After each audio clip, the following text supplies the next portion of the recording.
Hello मेरे प्यारे बच्चों और दोस्तों, कैसे हैं आप सभी लोग। मैं दीवान तिवारी एक बार फिर आप सभी का हमारे इस प्यारे से यूट्यूब चैनल पर हार्दिक स्वागत करता हूं।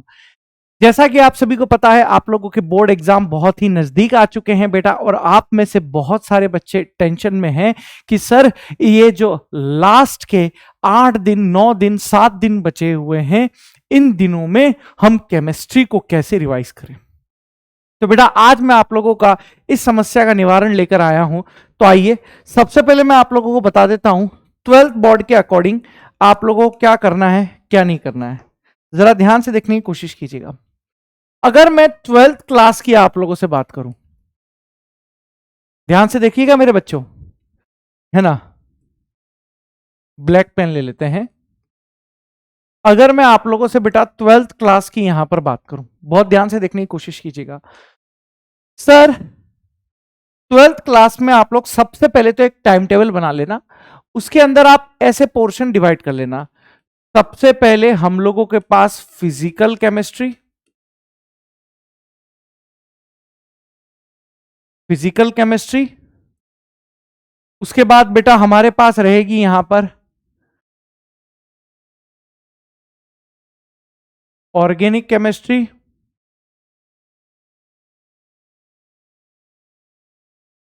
और उसके बाद रहेगी बेटा हमारे पास इनऑर्गेनिक केमिस्ट्री।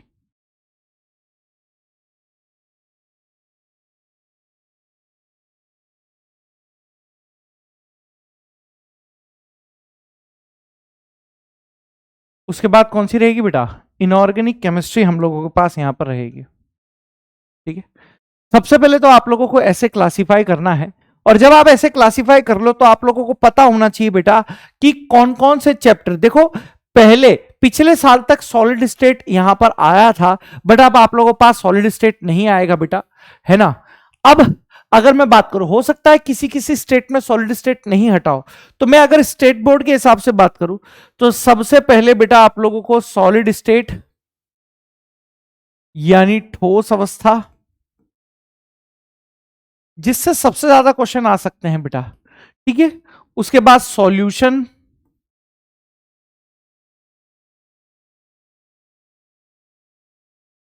विलियन, उसके बाद वैद्युत रसायन,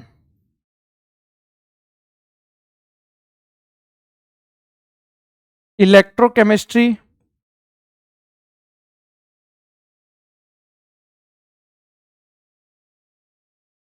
ठीक है, विद्युत रसायन यानी इलेक्ट्रोकेमिस्ट्री। उसके बाद बेटा आप लोगों के पास आएगा यहां पर surface chemistry,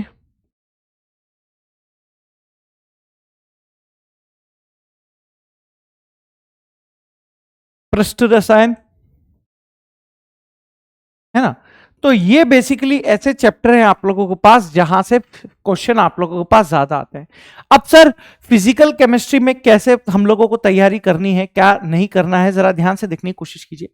sir physical chemistry में आप लोगों को सबसे पहले जो ध्यान में रखना है, वो ध्यान में रखना है बेटा डेरिवेशन। सबसे पहले जो आप लोगों को ध्यान में रखना है वो क्या ध्यान में रखना है बेटा, डेरिवेशन यहां पर ध्यान में रखना है। सर डेरिवेशन के बाद जो हम लोगों को यहां पर ध्यान में रखना है वो ध्यान में रखना है बेटा न्यूमेरिकल। डेरिवेशन के बाद जो हम लोगों को ध्यान में रखना है वो क्या ध्यान में रखना है बेटा, न्यूमेरिकल यहां पर ध्यान में रखना है। ठीक है, ठीक है। अगर आप लोगों ने डेरिवेशन और न्यूमेरिकल ध्यान में रख लिया तो इस पोर्शन में आप लोगों को किसी भी प्रकार की कोई परेशानी यहां पर नहीं आएगी। वहीं मेरे बच्चों अगर मैं ऑर्गेनिक केमिस्ट्री की बात करूं तो सर ऑर्गेनिक केमिस्ट्री में कौन कौन से चैप्टर हैं सर हमारे पास। सर हेलो एल्केन तथा हेलो एरीन्स। सर इसके बाद है हमारे पास alcohol,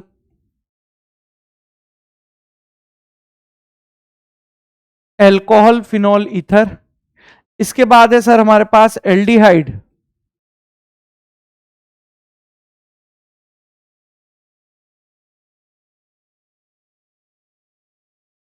aldehyde ketone carboxylic acid. Sir इसके बाद होगा हमारे पास अमाइंस, इसके बाद polymer, biomolecule, chemistry in daily life.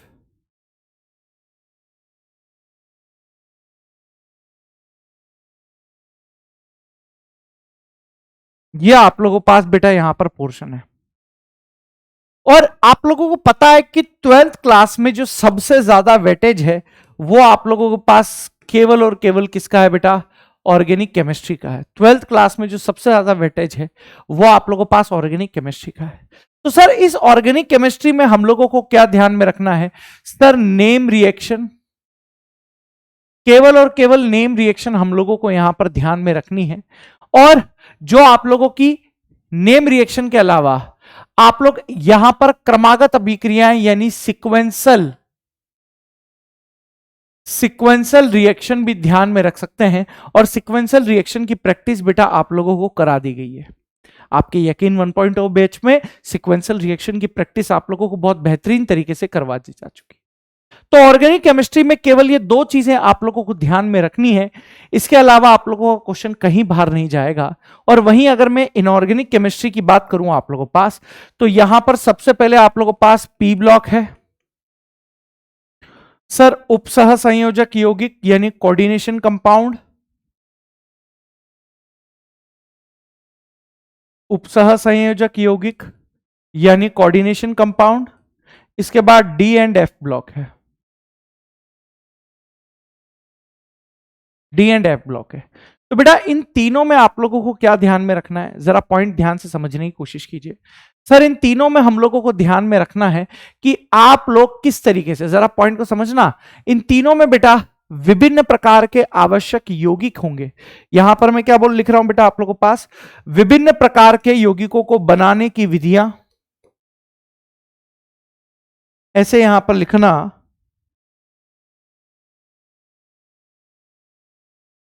महत्वपूर्ण। क्या लिख रहा हूं मैं आप लोगों से? अच्छा ये कलर नहीं दिख रहा है यहां पर, तो कोई बात नहीं, ब्लैक कलर दिखेगा क्या? हाँ ब्लैक कलर दिख रहा है, या व्हाइट ले ले, व्हाइट तो और आसानी से दिख रहा है।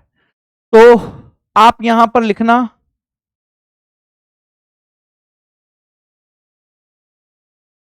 महत्वपूर्ण यौगिकों को बनाने की विधियां व